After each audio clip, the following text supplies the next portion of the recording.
Welcome to Series 2 of the OTCs podcast. And the goal of the podcast is to really inform our audience about the benefits of CTE and the specific advantages of Ohio Technical Centers, including their customized training and support for both the general population and incarcerated individuals. Today, I'm excited to introduce Derek Brown.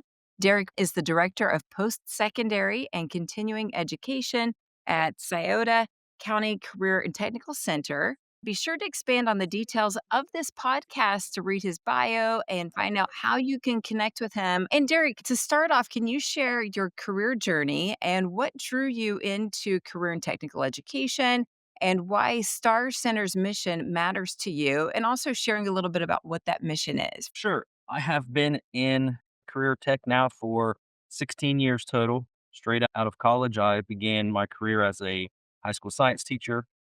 Moved over to the Scioto County CTC the following year. In 2017, I made the jump into administration, moved over to the adult education side, and have been director here now going on 9 years. We do several programs here at our main campus, but we also have a satellite campus, the Star Community Justice Center, which is located about 20 miles from our campus in Franklin Furnace, Ohio, where we provide career tech training to incarcerated individuals.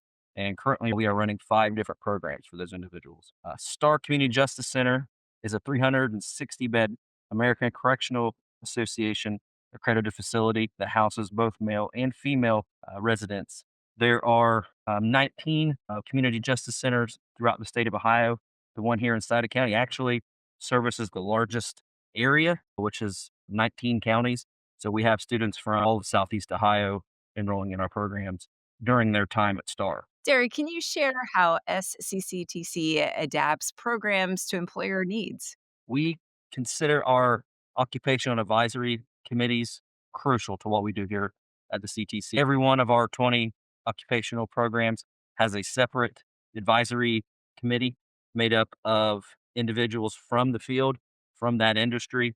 We meet with them multiple times throughout the year, constantly getting input, how we can change our programs, how we can better our programs.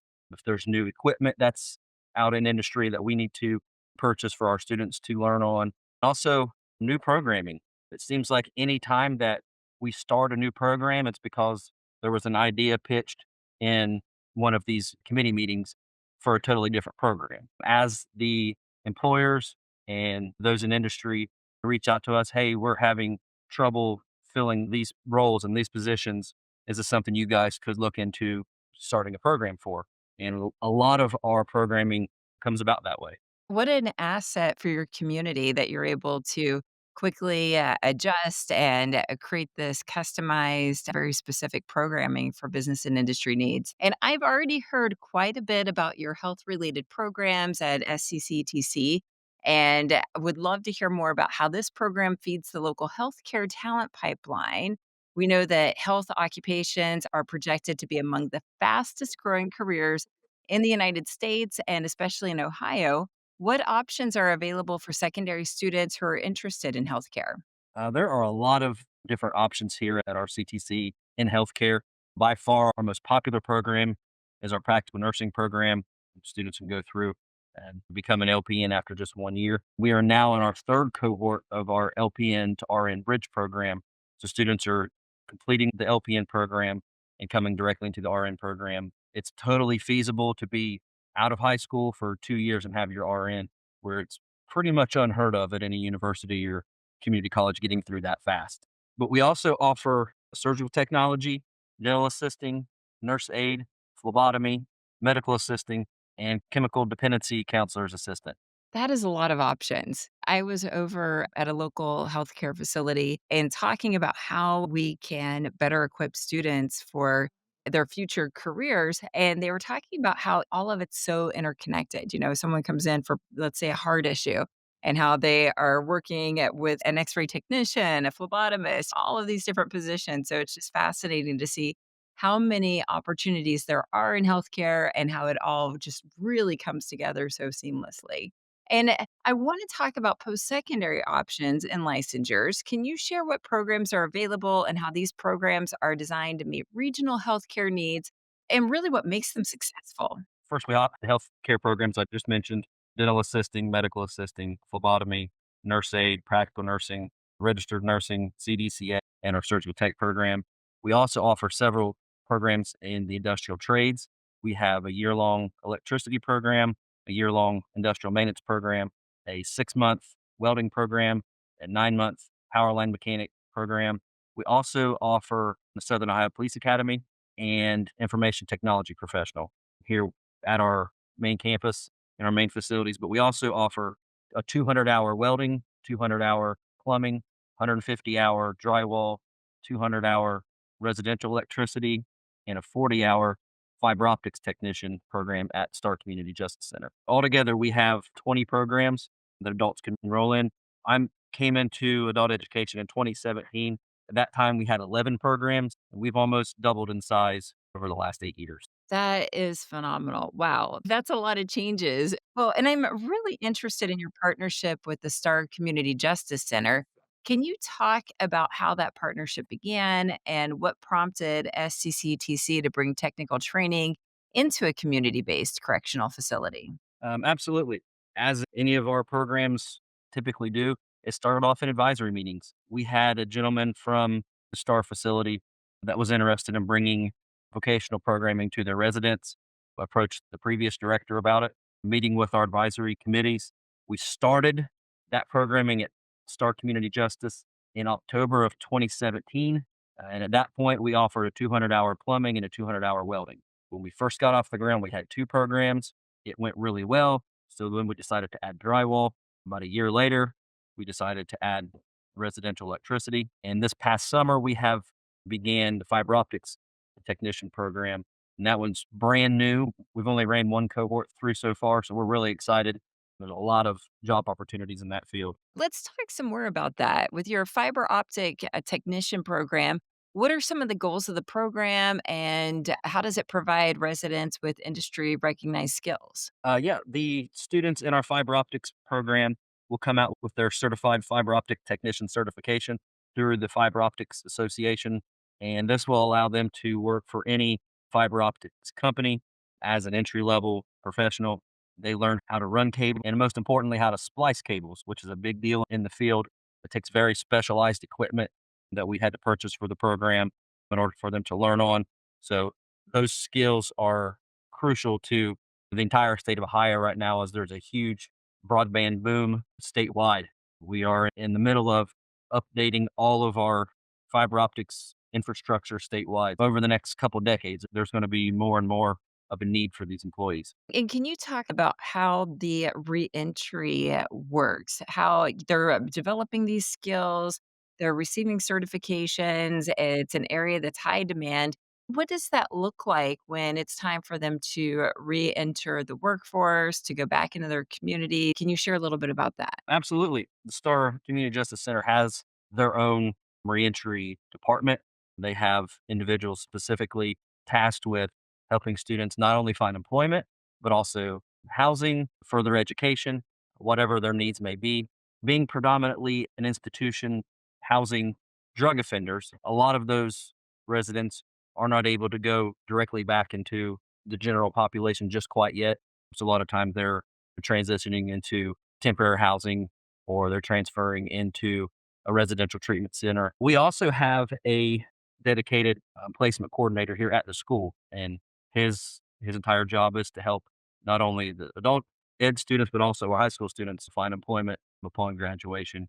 We have companies constantly coming in and speaking with students. We have companies calling, asking about, do you have any plumbers, going to be graduating soon? Do you have any welders going to be graduating soon? We have several companies that reach out to us often to find potential employees for their businesses. What a life-changing system that's in place to really make sure that people have those wraparound services and that they are prepared for reentry and that it's not something that they're now trying to figure out what's next. They actually have folks who are helping them and providing a plan. And I can imagine you have a ton of success stories, but can you share a couple of stories of residents who've completed the program and have successfully transitioned into the workforce?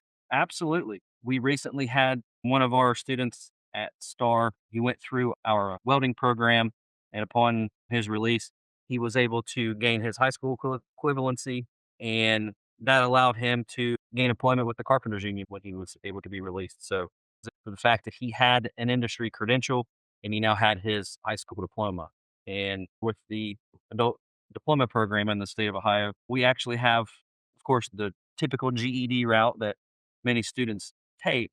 There's also an option called the adult diploma where students will take the work keys assessment. If they get a qualifying score on that test, they're able to go through one of our technical programs, and based on the credentials that they achieve and the work key score that they get, they are able to receive their adult diploma in the state of Ohio.